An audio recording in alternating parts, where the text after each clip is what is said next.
Blueprint 100 team is a group of professionals that are used to putting master plans together, especially regenerative master plans, and it involves people like transport planners, urban designers, policy makers, investment people, and so on. The procurement process really set the scene for the fantastic result that we've got. Essentially, with 12 people that were brought in, CCDU members, some of us from outside, and this process took place over 4 days. 4 days to select one team from 17 complying bids. So we reviewed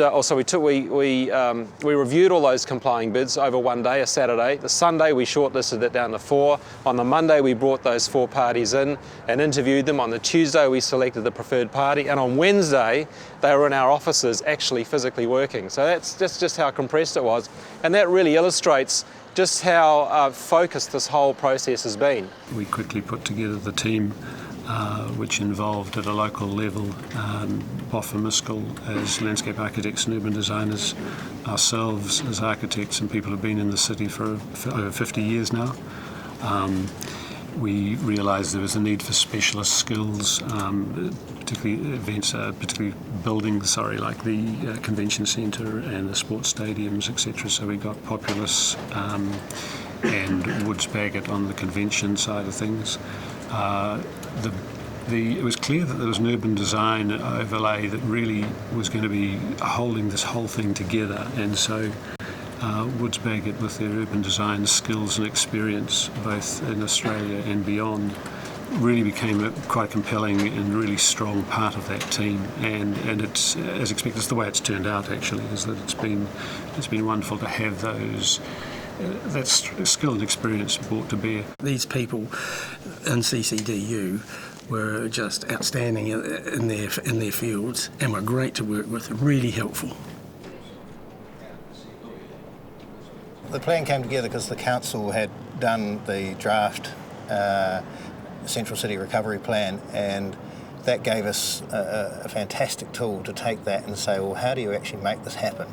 How do you really give effect to that, and what are the things, the interrelationships between people and buildings and space and natural features that really sort of will make people want to participate in the central city, that will make Christchurch relevant internationally and nationally, make it a second city that New Zealand can be proud of, and make it really functional as well. We didn't have to start from scratch either.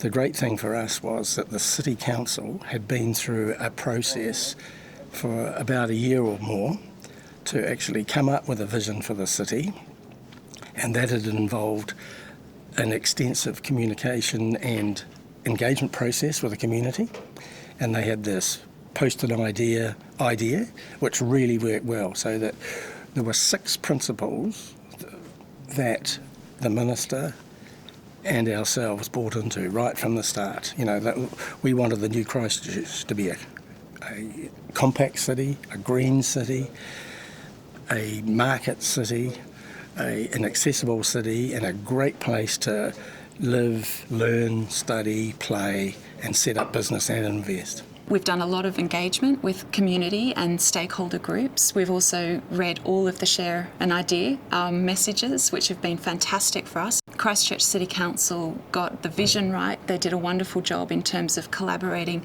a wealth of information together, and they really did set the quality and the benchmark very, very high for us to follow in terms of then locating some of those key pieces of infrastructure, key pieces of government investment, and the idea that those pieces of investment are really about regenerating, used as tools to regenerate the city. One of the first things for us to do was to try and understand how Christchurch people work, how they like to socialise and use the city, refer back to some of the really quality aspects of the city that exist and have existed for a long time, some of the cultural references to the way Ngāi Tahu came and used and settled here, the references to old river channels that exist that would have been on this plain before the Avon River was kind of coursed into a particular to alignment, and how the street pattern and the grid actually interacts with some of those more natural pathways has created a range of different opportunities for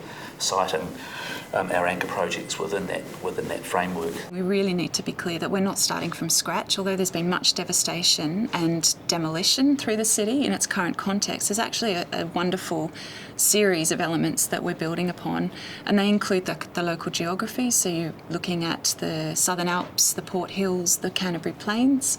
You're also looking at the four braided rivers, and the Avon River being the key one that really locates and historically has located the city of Christchurch in the location that it is today.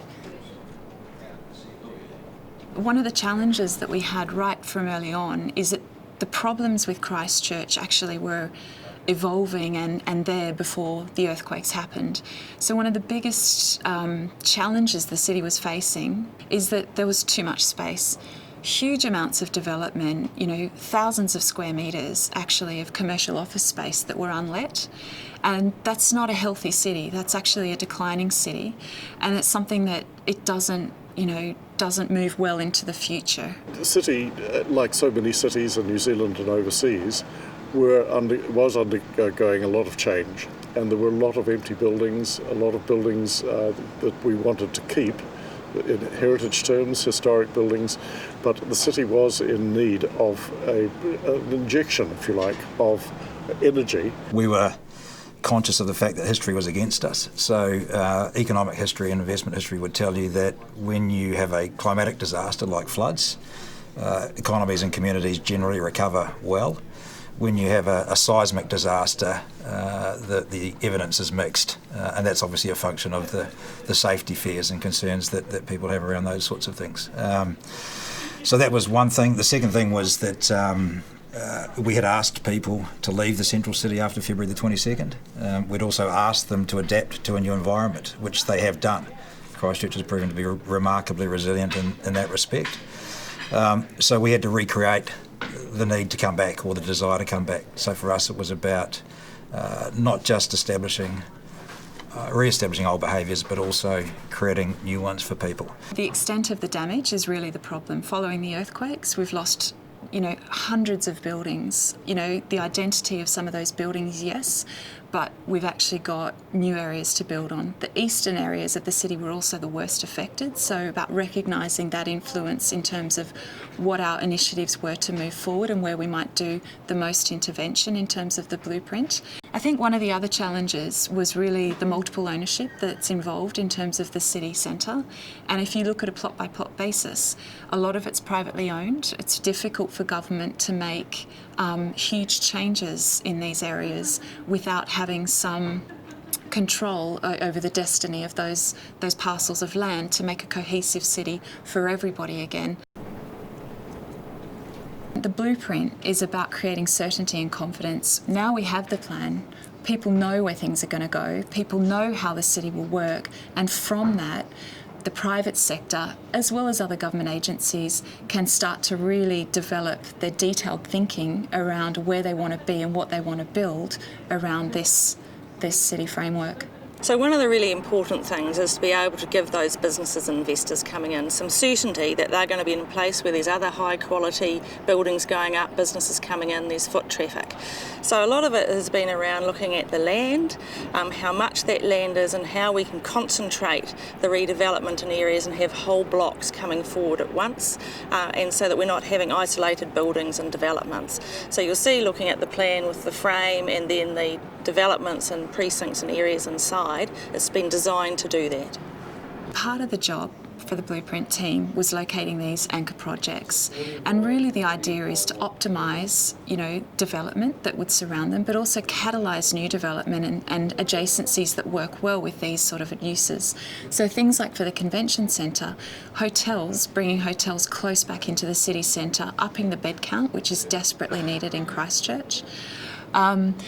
Really looking at locating these anchor projects close to local amenities, so when they're needing the support of existing infrastructure, such as the river, town square, the cathedral square, and how that will basically again be a really lively part of the city centre. Metro Sports down by Hagley Park, so again connecting in the indoor-outdoor uses of that facility, and really looking at what is the key aspects that exist already and how can we build on those to really stimulate really forward-looking investment and development.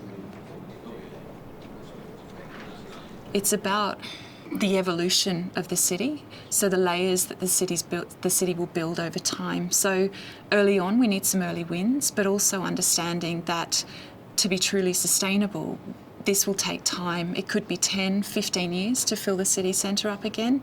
You know, and some of the other projects might be a 25-year horizon before we're back to something, but it won't be back to what it was before. It's actually a new vision for the city. No one's ever done anything like this scale before in New Zealand, or probably even Australia. You know, it's in this region. It is a massive project, and it's not just that you're taking an area of a city and regenerating it like they do in other cities where they regenerate docklands or something like that. This is the heart and the core of the city. If we don't get it right, it'll affect the economic viability, what it's like to live, and the sense of place that people will want for years to come. So it's very important. I think the outcome will speak for itself. I think we have achieved a very strong blueprint for Christchurch. I think there's a very good balance of design underlain by some very strong economics, financial components. There's certainly been a lot of engagement with the City Council, with Ngāi Tahu, ECAN, a variety of investors at a very conceptual high level. There's a robustness and rigour that I think really underlies and underpins the outcome that's been achieved. Yeah, the people of Christchurch, and through the Share an Idea campaign and confirmed by the Council's draft annual plan, asked for a vibrant and distinctive new city. This plan meets that test. So the frame helps redefine the way that the central city interacts in itself. It helps redefine how Christchurch will interact with its central city. So this is going to be a place to not just come to work, but to live through new residential possibilities and play through the increased amenities that will be delivered. I'd have to say, as a local person working on this, it's been a wonderful experience, but an awesome responsibility. But I can honestly say, when I look now at the result and what's going to be, I just think, wow, where else would you want to be? We can see one of the best Western cities in the world grow out of this, because it's the most devastated recent Western city. It's going to receive a new convention centre, new sports centres, new government precincts, new commercial buildings, new performing arts centres, all in the space of 10 years. Our motto has sort of been not to put it back, but to put it forward. So we're looking to try and make sure that what the city is in tomorrow's terms is picking up all the good things from before and taking those forward, but also adding some new structure to that, which hopefully means the city's in a good shape for meeting the challenges that come to it over the next 50, 100, 150 years. From my perspective, I say to people, you could have many lifetimes. This is not a once-in-a-lifetime opportunity. You could have many, many lifetimes before you'd have the opportunity to be involved in designing a city. And here we have pretty much a blank canvas with a lot of the CBD effectively being removed due to demolition. So it is effectively a blank canvas to start again. And I just, in terms of a career highlight, it would be way above anything else I've ever done. This is the third wave of the settlement of Christchurch. We had the first wave, we had the Ngāi Tahu settlement, Waitaha, Ngāti Mamoi. Then we had the colonial time and settlement, and now we're into the third wave. And here's a chance to build this unique city that actually is a reflection of our past and where we want to go together in partnership, really. And it's pretty exciting.